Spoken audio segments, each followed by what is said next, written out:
Eu me chamo Sandra Gutierrez e hoje, 4 de dezembro de 2024, no nosso produto Artigo Cívitas, vamos fazer a leitura do artigo intitulado Eleição de Trump 2024, o ódio como instrumento de lobby econômico, de autoria de Paulo Bortinho, que foi publicado no site do Instituto Cívitas em 9 de novembro de 2024. Não, amigos leitores, não vou repetir os argumentos do artigo de 9 de novembro de 2016. Cujo link se encontra na nossa página. O que falei lá está integralmente válido, mas cometemos os mesmos erros. Por que Trump venceu as eleições nos Estados Unidos? Esqueça as análises simplistas, a coisa é ainda mais simples do que parece. O insight para este artigo surgiu após a tentativa de análise sobre a eleição mais polarizada da história dos Estados Unidos da América. Quando temos dois candidatos e dois grupos políticos afirmando que a vitória do outro acabará com a democracia, está meio claro que não há mais democracia nenhuma. Temos a metade do país sendo governada por gente que odeia a outra metade. Não é para ser assim nas democracias. Para uma democracia prosperar, existem valores perenes que ambos os grupos devem reconhecer, e isso parece ter sumido da prateleira do eleitor. Ao tentar explicar o fenômeno, me deparei com dois enfoques, um óbvio e o outro oculto, que ajudam a entender os motivos dessa recente polarização exacerbada. O modelo a seguir me parece suficiente para entendermos o que está acontecendo, não só nos Estados Unidos da América, mas principalmente lá. O motivo óbvio para a polarização: o excesso de poder estatal. Perto do fim da eleição americana, a polícia de Nova York invadiu a casa de um influencer que havia adotado um esquilo. Havia 7 anos.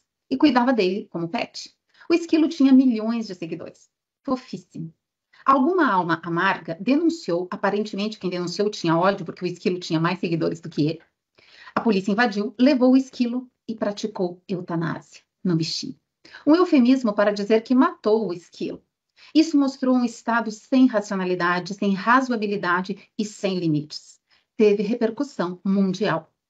No passado, a democracia era funcional e a divisão era menor, pois a sensação de poder estatal era infinitamente menor. Nos livros fundamentais sobre liberalismo, como a Lei de Bastiat, já ficava claro que o fundamento da liberdade reside no controle do poder estatal. Controle e vigilância permanentes para que o Estado não exacerbe o poder de ter o monopólio da violência legitimada. Hoje, as pessoas perceberam que o governo pode lhes tirar as sensações mais básicas de liberdade. O governo tem quase total controle e vigilância sobre a ação dos indivíduos. Temos câmeras por todos os lados, com facilidade os governos conseguem acesso até o que a pessoa doou para movimentos que desafiam as ordens estatais. No Canadá, um hacker vazou dados de uma vaquinha online e quem doou para um movimento de caminhoneiros, contrário a medidas do governo, foi perseguido, processado e multado violentamente pelo governo. Hoje o paradigma democrático mudou. O cidadão corre riscos desproporcionais por ideias e ações, que eram normais no passado. Passado não é 1850, mas apenas 5 anos atrás. Outro dia, um ministro brasileiro retirou livros jurídicos antigos de circulação por trechos preconceituosos. Mas não só. Ele colocou uma multa de R$ 150 mil por danos morais coletivos aos autores. Isso pode acontecer com qualquer um, pois ninguém sabe qual será o zeitgeist permitido daqui a alguns anos. Qualquer um que opine hoje está no risco de ter sua visão punida desproporcionalmente no futuro. E, no caso, foi uma decisão da mais alta corte brasileira, portanto, o recurso será a mesma corte. É muito poder ao Estado, é muita fragilidade do cidadão. E olha que as moedas digitais de emissão dos bancos centrais ainda nem começaram sua trajetória nas democracias. Não estou fazendo julgamento de valor sobre os atos estatais, apenas indicando que o superpoder estatal é um motivo claro para exacerbar a polarização, pois provoca medo crescente nas pessoas, o que leva ao extremismo. Principalmente quando esse poder excessivo é aplaudido e encorajado por metade da população, que ainda não é vítima dele. Mas creio que isso não explica a polarização por inteiro, pois, em tese, o superpoder estatal pode atingir a todos, em ambos os lados, e de fato atinge. Então, por que alguém agiria tão violentamente para defender uma entidade que pode, a qualquer momento, se virar contra ele próprio? O motivo oculto: o ódio como instrumento de lobby econômico. O melhor modelo para entender qualquer jogo político é identificar o que é necessário fazer para não perder acesso privilegiado ao poder e ao orçamento.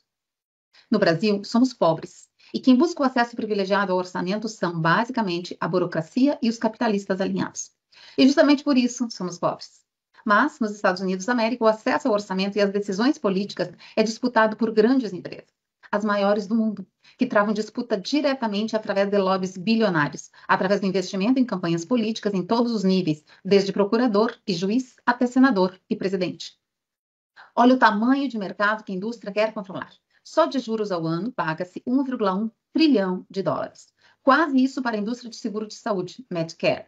E mais do que isso para a indústria armamentista. Só nesses três exemplos temos Finance, Healthcare e War, lutando por controle sobre decisões de quase 3 trilhões de dólares. Só a empresa Raytheon, que produz o míssil Tomahawk, vale mais do que as 5 empresas mais valiosas do Brasil. Não é brincadeira. Mas isso é conhecido. O que de fato mudou? O que mudou foi o risco de perder o controle sobre a política, criado pela liberdade de comunicação nas redes sociais. A descentralização da formação de opinião e a geração livre de conteúdos com o potencial de viralizar atropelaram os modelos de controle do acesso ao orçamento e ao poder público político.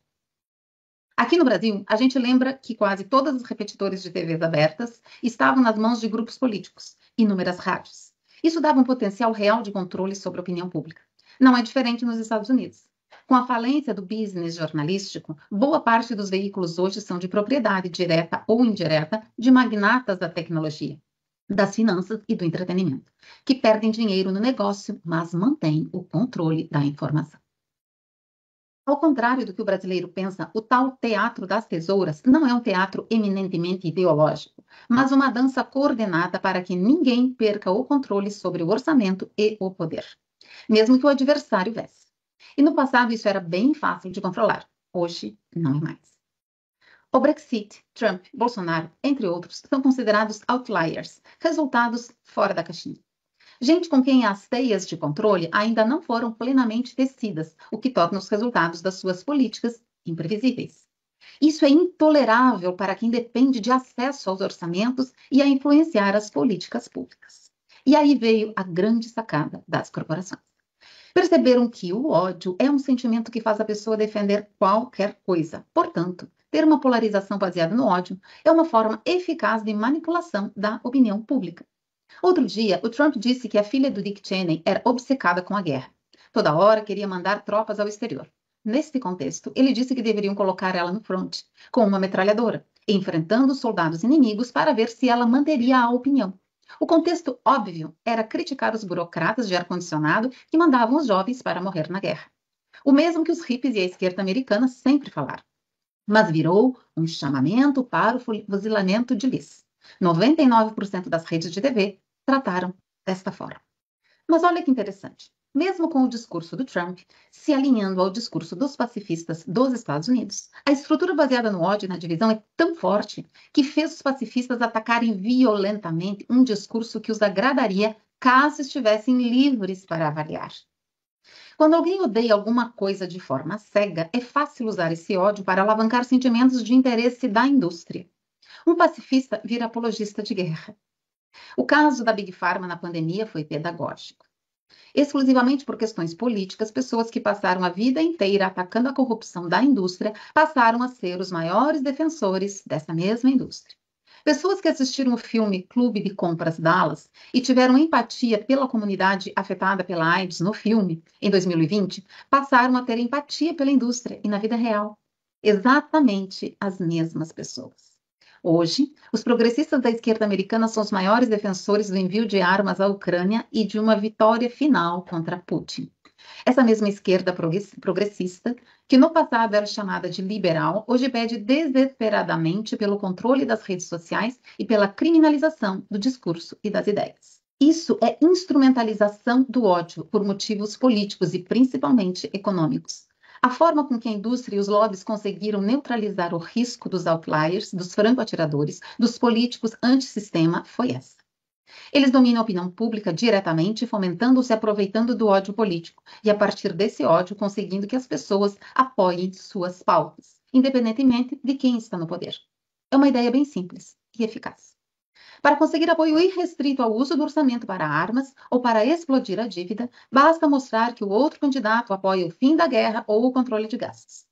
Imediatamente, o ódio vai cegar a análise individual e transformar um pacifista em um warhawk, um natureba em um defensor da indústria farmacêutica e um liberal em um defensor de censura. Em vez de as ideias dos lobistas e da indústria serem tratadas e trabalhadas diretamente com os candidatos financiados, como era feito antes com ambos os lados, a polarização abriu espaço para que os interesses fossem capitaneados diretamente por pessoas comuns e influencers em redes sociais. Hoje, a indústria dialoga de forma escamoteada diretamente com você. Olha que interessante. Hoje, há força suficiente nas redes sociais para defender aumento do controle estatal, regulação das redes sociais, fim da liberdade de expressão, apoio à imigração sem limites, apoio ao aumento do gasto estatal e aumento da dívida pública, fim da agropecuária, aumento de impostos, perseguição a adversários políticos e até para uma terceira guerra mundial nuclear. Nem precisam de políticos. Já há uma legião de defensores fervorosos de tudo isso. São ideias que geram trilhões de dólares para as indústrias, criam dívidas impagáveis, retiram a liberdade individual, colocam em risco as democracias e até a existência da civilização. E são as pessoas que estão pedindo. Pedindo não, exigindo, obrigando. Mais do que isso, odiando quem defende o contrário. Devo tirar o chapéu para as corporações. Não acho que isso faça parte de um grande plano conspiracionista. É só gente sagaz, competente, bem remunerada nas corporações, se aproveitando de uma situação nova que foi criada pela tecnologia. Não é rocket science, é dinheiro.